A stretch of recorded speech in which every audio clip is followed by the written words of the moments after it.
చిత్ర పరిశ్రమ ప్రముఖులను ఏ ముఖ్యమంత్రి ఎక్కువగా భయపెట్టారు? జగన్మోహన్ రెడ్డి, రేవంత్ రెడ్డిలలో ఎవరు మంచివాళ్ళు, ఎవరు కాదు? సోషల్ మీడియాలో గత కొన్ని రోజులుగా ఈ చర్చ రచ్చ చేస్తోంది. రేవంత్ రెడ్డితో పోల్చితే జగన్ రెడ్డి ఎంత మంచివాడో తెలుసా అని జగన్ అభిమానులు ప్రచారం చేసుకోగా, శాసనసభలో మా ముఖ్యమంత్రి చేసిన ప్రకటనలో వాస్తవం లేదంటారా?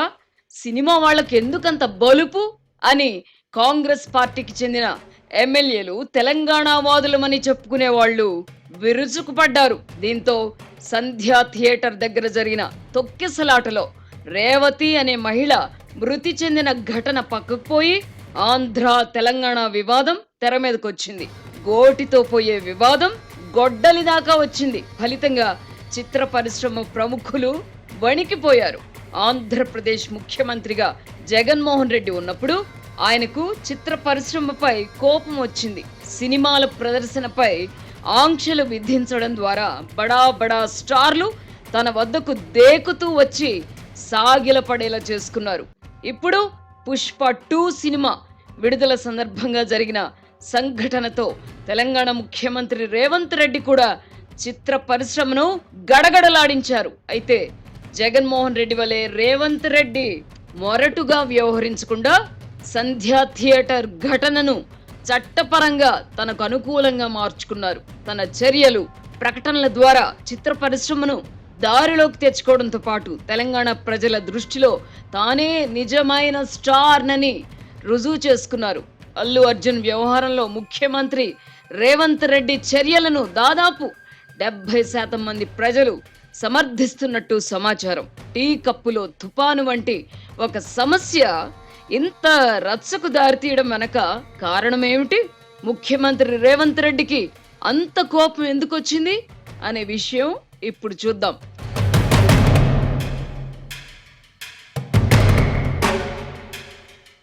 సంధ్యా థియేటర్ సంఘటనలో ఒక మహిళ మృతి చెందిన వెంటనే పుష్ప 2 సినిమాలో లీడ్ రోల్లో నటించిన అల్లు అర్జున్ బేషరతుగా క్షమాపణలు చెప్పి ఉంటే సమస్య ఇంత దూరం వచ్చేది కాదు. అంతకుముందు ఆ సినిమా సక్సెస్ మీట్ సందర్భంగా ముఖ్యమంత్రి రేవంత్ రెడ్డి పేరును అల్లు అర్జున్ మరిచిపోయారు. ఈ పొరపాటుకు విచారం వ్యక్తం చేయాలని ముఖ్యమంత్రి సన్నిహితులు కొందరు అల్లు అర్జున్ కు సూచించగా, రాజకీయాలతో తనకు సంబంధం లేదంటూ ఆయన ఆ సూచనను పెడచెవిన పెట్టారు. దీంతో ప్రభుత్వ పెద్దలకు కోపం వచ్చింది. అంతే, రేవతి మృతి సంఘటనలో అల్లు అర్జున్ను పోలీసులు అరెస్టు చేశారు. దీంతో ఒక రాత్రి అతను జైల్లో ఉండాల్సి వచ్చింది. హైకోర్టు నుంచి మధ్యంతర బెయిల్ పొందినప్పటికీ పోలీసుల విచారణపై స్టే లేనందున అల్లు అర్జున్ను చిక్కడపల్లి పోలీస్ స్టేషన్ కు రప్పించి గంటల పాటు విచారించారు. అదే సమయంలో ఇకపై తెలంగాణలో సినిమా టికెట్ ధరలను పెంచడానికి అనుమతి ఇవ్వబోమని, బెనిఫిట్ షోలకు కూడా పర్మిషన్ ఇవ్వబోమని ముఖ్యమంత్రి రేవంత్ రెడ్డి శాసనసభ సాక్షిగా ప్రకటించారు. ముఖ్యమంత్రి సన్నిహితులు సూచించిన విధంగా అల్లు అర్జున్ విచారం వ్యక్తం చేసి ఉంటే వ్యవహారం ఇంత దూరం వచ్చుండేది కాదు. ఫలితంగా కడవంత గుమ్మడికాయ కత్తిపేటకు లోకు అన్నట్టుగా ఎంత పెద్ద స్టార్ అయినా పొలిటికల్ స్టార్ ముందు తలంచాల్సిందేనని రేవంత్ రెడ్డి రుజువు చేశారు. కారణం ఏమైనా గోటితో పోవలసిన దాన్ని గొడ్డలి దాకా తెచ్చుకున్నారు. తెలంగాణలో బెనిఫిట్ షోలు ఉండవు, సినిమా టికెట్ ధరలను పెంచుకోనివ్వమని ముఖ్యమంత్రి ప్రకటించడంతో చిత్ర పరిశ్రమకు చెందిన ప్రముఖులు వణికిపోయారు. ముఖ్యమంత్రి రేవంత్ రెడ్డిని శాంతింపజేయడానికి ఎన్ని ప్రయత్నాలు చేసినా అవి ఫలించలేదు.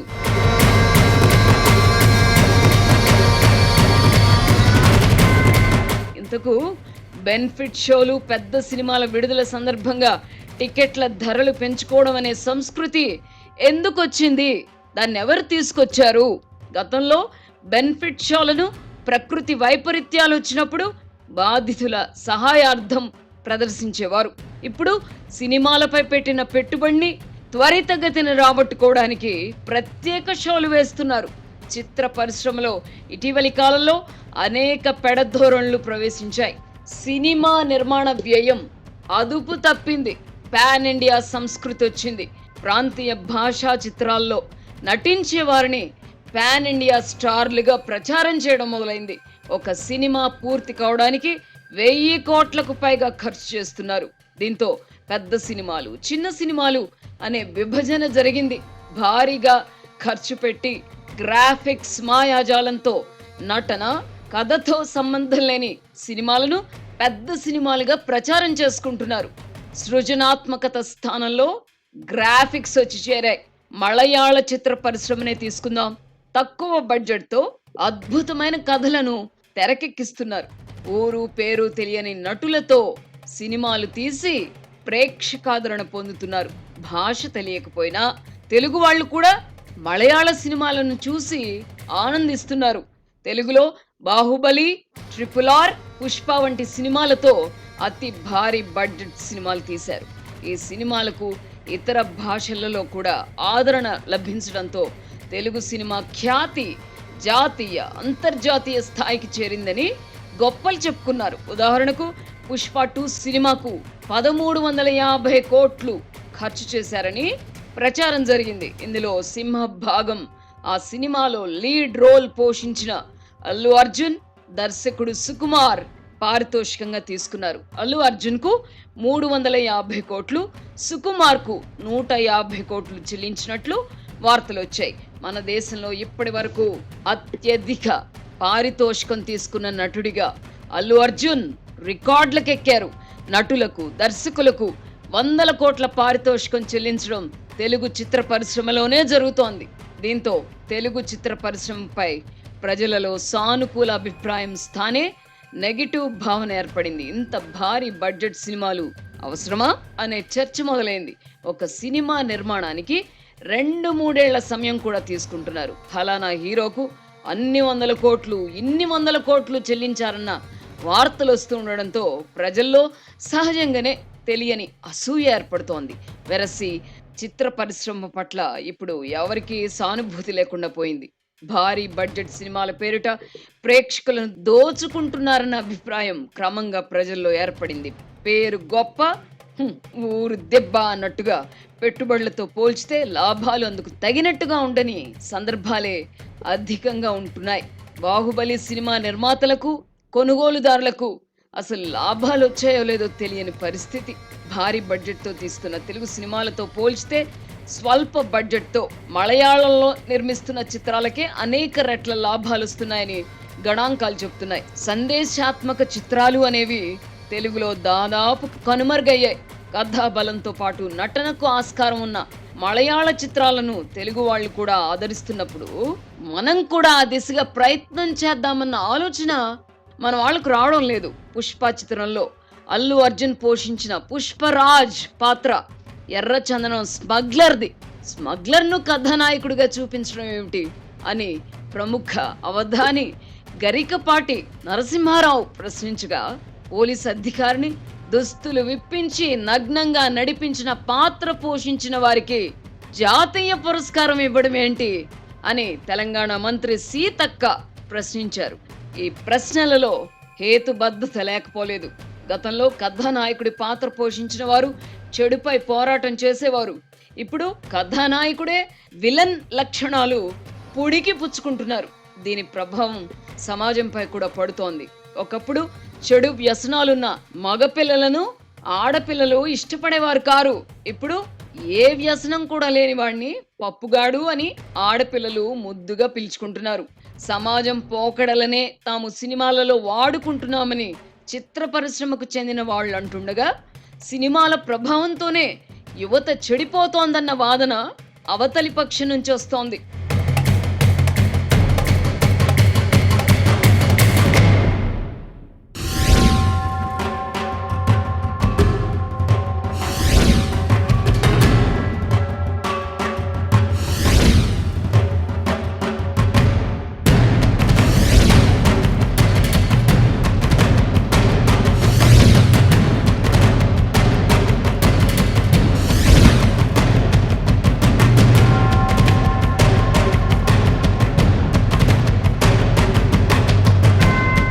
అల్లు అర్జున్ను చుట్టుముట్టిన వివాదాల మూలాలను ఒకసారి పరిశీలిద్దాం. సినిమాల విడుదల సందర్భంగా గతంలో కూడా తొక్కిసలాట్లు జరిగి ప్రాణాలు పోయిన సంఘటనలు ఉన్నాయి. అప్పట్లో అవి వివాదాస్పదం కాలేదు. ఎందుకంటే అప్పట్లో సినిమా నటులను ప్రజలు ఇష్టపడడంతో పాటు గౌరవించేవారు. ఇప్పుడు సినిమా నటులకు స్టార్డమ్ మాత్రమే ఉంటోంది, గౌరవం ఉండడం లేదు. దీనికి తోడు తెలుగునాట రాజకీయాలు ఎక్కువ. గత ఎన్నికల్లో ఆంధ్రప్రదేశ్లోని నంద్యాల నియోజకవర్గంలో వైసీపీ నుంచి పోటీ చేసిన అభ్యర్థి కోసం అల్లు అర్జున్ ప్రచారం చేశారు. అల్లు అర్జున్కు అంత స్టార్డమ్ ఉన్నప్పటికీ ఆయన మద్దతు తెలిపిన అభ్యర్థి ఆ ఎన్నికల్లో ఓడిపోయారు. అంటే ప్రజలు సినిమా వాళ్లను స్టార్లుగానే చూస్తారు కానీ ఎన్నికలకు వచ్చేసరికి వారిని గుడ్డిగా ఆదరించరని స్పష్టమవుతోంది. ఈ వాస్తవం తెలుసుకోకుండా నటులు స్టార్డమ్ను తలకెక్కించుకొని తమను తాను డెమిగాడ్స్ గా భావిస్తూ భ్రమంలో బ్రతుకుతూ ఉంటారు. బౌన్సర్లను కాపలాగా పెట్టుకొని దర్పం వలకబోస్తున్నారు. ఈ నేపథ్యంలోనే సంధ్యా థియేటర్ సంఘటన జరిగింది. తొక్కిస్లాట్ సంఘటనపై అల్లు అర్జున్ వెంటనే స్పందించకపోవడం, తర్వాత 25 లక్షల రూపాయల పరిహారాన్ని రేవతి కుటుంబానికి ప్రకటించడం జరిగింది. అన్నిటికీ మించి ముఖ్యమంత్రి రేవంత్ రెడ్డి శాసనసభలో చేసిన ప్రకటనను తప్పు పట్టే విధంగా విలేకరుల సమావేశంలో మాట్లాడారు బన్నీ. ఈ సలహాను ఆయనకి ఎవరిచ్చారో తెలీదు. ఫలితంగా ఈ వివాదం రాజకీయ మలుపు తిరిగింది. విచిత్రం ఏమిటంటే వాస్తవ పరిస్థితిని అల్లు అర్జున్ కు చెప్పడానికి ఎవరూ సిద్ధపడలేదట. హీరో గారికి కోపం వస్తుందని, మూడ్ మారిపోతుందని ఆయన చుట్టూ ఉన్నవారు అన్నారట. అనేక ఎగుడు దిగుడులు చూసిన అల్లు అరవింద్ అయినా తండ్రిగా కల్పించుకొని విలేకరుల సమావేశం వద్దు అని కుమారుణ్ణి వారించుండాల్సింది. అల్లు అర్జున్ తండ్రి మాట కూడా వినరు అని అంటారు. మొత్తం మీద ఎంకి పెళ్ళి సుబ్బి చావుకొచ్చినట్టుగా ఈ వ్యవహారం పుణ్యమా అని మొత్తం చిత్ర పరిశ్రమ నష్టపోయే పరిస్థితి వచ్చింది. ప్రభుత్వంతో మధ్యవర్తిత్వం జరపడానికి కూడా చిత్ర పరిశ్రమ ప్రముఖులు సాహసం చేయలేకపోయారు. అమెరికా నుంచి తిరిగి వచ్చిన ఎఫ్డిసి చైర్మన్ దిల్ రాజు చొరవ తీసుకుని చిత్ర పరిశ్రమ ప్రముఖులను ముఖ్యమంత్రి రేవంత్ రెడ్డి వద్దకు తీసుకెళ్లారు. కమాండ్ కంట్రోల్ సెంటర్లో ఏర్పాటు చేసిన ఈ సమావేశంలో ముఖ్యమంత్రితో పాటు ఉప ముఖ్యమంత్రి భట్టి విక్రమార్క, సినిమాటోగ్రఫీ మంత్రి కోమటిరెడ్డి వెంకటరెడ్డి కూడా పాల్గొన్నారు. సినిమాల నిర్మాణానికి అంతర్జాతీయ వేదికగా హైదరాబాద్ను అభివృద్ధి చేయాలని సమావేశంలో నిర్ణయం తీసుకున్నట్టు దిల్ రాజు ప్రకటించారు. ఇందుకోసమైతే సదరు సమావేశం అవసరమే లేదు.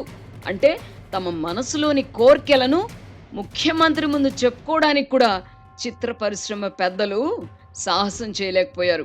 శాసనసభలో తాను చేసిన ప్రకటనకు కట్టుబడి ఉంటానని రేవంత్ రెడ్డి స్పష్టం చేయడంతో బెనిఫిట్ షోలు, సినిమా టికెట్ ధరల పెంపు విషయం గురించి చిత్ర పరిశ్రమ ప్రముఖులు అడగలేకపోయారని భావించాలి. ముఖ్యమంత్రిని శాంతింప చేయడమే ప్రధాన ఎజెండా కనుక ఆ దిశగా సినీ ప్రముఖులు కొంతమేరకు సక్సెస్ అయ్యారని భావించవచ్చు.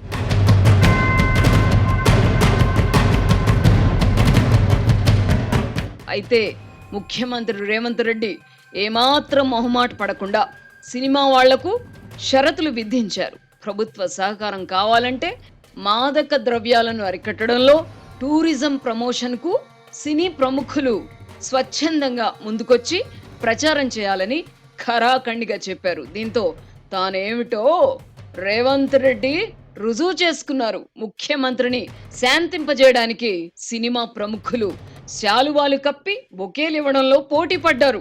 సమీకృత గురుకులాల అభివృద్ధికి, సినిమాల ప్రదర్శనపై శిస్తు విధిస్తామని ఉప ముఖ్యమంత్రి భట్టి విక్రమార్క ప్రకటించారు. అన్నిటికీ తలూపిన సినిమా ప్రముఖులు తమకేం కావాలో అడగలేకపోయారు. మొత్తం మీద అల్లు అర్జున్ ప్రారంభంలో కొంత లౌక్యం ప్రదర్శించుంటే ఈ వ్యవహారం టీ కప్పులో తుఫాన్లా తేలిపోయి ఉండేది.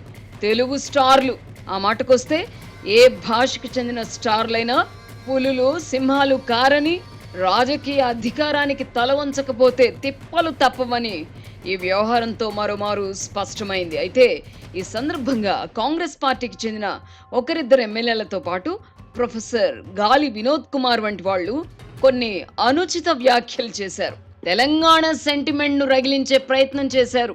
హైదరాబాద్లో ఉండాలంటే అణిగి మణిగి ఉండాలని, లేదంటే ఆంధ్రాకు వెళ్ళిపోవాలని హెచ్చరికలు చేయడం సమంజసం కాదు. మొట్టమొదటిగా తెలంగాణ ఉద్యమానికి నాయకత్వం వహించిన డాక్టర్ మర్రి చెన్నారెడ్డి ఉమ్మడి రాష్ట్రానికి ముఖ్యమంత్రిగా ఉన్నప్పుడు అప్పుడు మద్రాసులో స్థిరపడిన తెలుగు చిత్ర పరిశ్రమను హైదరాబాద్కు ఆహ్వానించారు.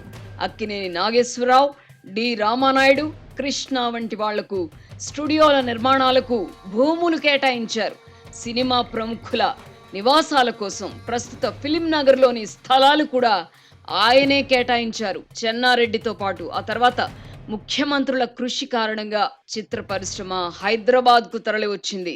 ఈ నేపథ్యంలో ఇప్పుడు ఒక దురదృష్టకర సంఘటన జరిగిన కారణంగా ఉంటే ఉండండి, లేదంటే పోండి అని హెచ్చరించడం సమర్థనీయం కాదు. ఇలాంటి ధోరణులను అరికట్టాల్సిన బాధ్యత ముఖ్యమంత్రి రేవంత్ రెడ్డిపై ఉంటుంది. స్టార్లుగా వెలుగొందుతున్న వాళ్ళు కూడా బలుపు కొంతమేరకు తగ్గించుకోవాలి. పుష్ప 2 సినిమాలో స్మగ్లర్తో ఫోటో దిగడానికి నిరాకరించిన ముఖ్యమంత్రినే మార్చినట్టు చూపించుండవచ్చు, కానీ నిజ జీవితంలో ముఖ్యమంత్రులతో పెట్టుకుంటే ఏమవుతుందో యావత్ సినిమా పరిశ్రమకు ఇప్పుడు తెలిసొచ్చింది. సంధ్యా థియేటర్ సంఘటనలో పోలీసులు అల్లు అర్జున్ను అరెస్ట్ చేయడాన్ని మాజీ ముఖ్యమంత్రి జగన్మోహన్ రెడ్డితో పాటు మాజీ మంత్రి కేటీఆర్ ఖండించడం కూడా అగ్నికి ఆజ్యం పోసినట్టయింది. తనకు రాజకీయాలతో సంబంధం లేదని అల్లు అర్జున్ చెప్పుకుంటున్నప్పటికీ ఈ ఖండనల వల్ల ఆయనకు రాజకీయం అంటుకుంది. అరెస్టు సమయంలోనూ జైలు నుంచి తిరిగి వచ్చినప్పుడు అల్లు అర్జున్ను పరామర్శించడానికి సినిమా ప్రముఖులు బారులు తీరడం కూడా ముఖ్యమంత్రి రేవంత్ కు కోపం తెప్పించుంటుంది. ఆయనకు కాలు విరిగిందా, చెయ్యి విరిగిందా, పరామర్శలు ఎందుకు అని ముఖ్యమంత్రి నిలదీశారు. ఇక్కడ ఆంధ్రప్రదేశ్ ముఖ్యమంత్రి చంద్రబాబు కూడా తప్పు చేశారు. ఆయన కూడా అల్లు అర్జున్ కు ఫోన్ చేసి పరామర్శించారు. ఇలాంటి సిల్లీ తప్పులు చేయడం చంద్రబాబుకు అలవాటే. తెలంగాణ ముఖ్యమంత్రి రేవంత్ రెడ్డితో చంద్రబాబుకు సత్సంబంధాలున్నాయి. చంద్రబాబును రేవంత్ కూడా గౌరవిస్తున్నారు. ఈ నేపథ్యంలో అల్లు అర్జున్ను పరామర్శించడం అంటే రేవంత్ సర్కార్ తప్పు చేసిందన్న భావన ప్రజల్లో కల్పించడమే అవుతుంది. ఇప్పటికైనా చిత్ర పరిశ్రమ ప్రముఖులు, ముఖ్యంగా స్టార్లు తమ పరిధులను గుర్తించి మెలగడం మంచిది. చిత్ర పరిశ్రమ మొత్తం టర్నోవర్ ఏడాదికి 2-3 వేల కోట్లకు మించి ఉండదు. ఇంతకంటే ఎక్కువ టర్నోవర్తో వ్యాపారాలు చేస్తున్న సంస్థలు హైదరాబాద్లో వేల సంఖ్యలో ఉన్నాయి. వారెవరికి దక్కని గుర్తింపు, గౌరవం చిత్ర పరిశ్రమ వారికి వస్తున్నాయంటే అందుకు గ్లామర్ ప్రధాన కారణం. ఈ గ్లామర్ను గ్లామర్గానే చూడకుండా తాము ఇంత, తాము అంత అనుకుంటే ఎదురు దెబ్బలు తప్పవు. సినిమా పరిశ్రమ వల్ల అనేక మందికి ఉపాధి లభిస్తోంది. ఈ వాస్తవాన్ని అనుచిత వ్యాఖ్యలు చేసేవారు గుర్తుంచుకోవాలి. అతి భారీ బడ్జెట్ చిత్రాలు నిర్మించడం, పెట్టుబడులు తిరిగి రాబట్టుకోవడానికై టికెట్ ధరలను 1000 రూపాయల వరకు పెంచడం, ప్రేక్షకులపై భారం మోపడం దీర్ఘకాలంలో మంచిది కాదని చిత్ర పరిశ్రమ గుర్తించాలి. మితిమీరిన అహంకారం వల్ల అనర్థమే తప్ప ప్రయోజనం ఉండదు. అల్లు అర్జున్ వ్యవహారమే ఇందుకు ఉదాహరణ. పుష్ప 2 సినిమా సక్సెస్ ను కూడా ఆయన ఆస్వాదించలేకపోతున్నారు. సినిమా బాగా రావడానికే అల్లు అర్జున్ విపరీతంగా కష్టపడతారని, ఆయనలా కష్టపడే నటుడు మరొకరు లేరని నిర్మాతలు చెబుతూ ఉంటారు. కష్టపడే మనస్తత్వంతో పాటు కాస్త వినయం కూడా అలవర్చుకుంటే అల్లు అర్జున్ మరిన్ని విజయాలను అందుకుంటారు. మొన్నటి సమావేశం తర్వాత వివాదం ప్రస్తుతానికి సమసిపోయింది.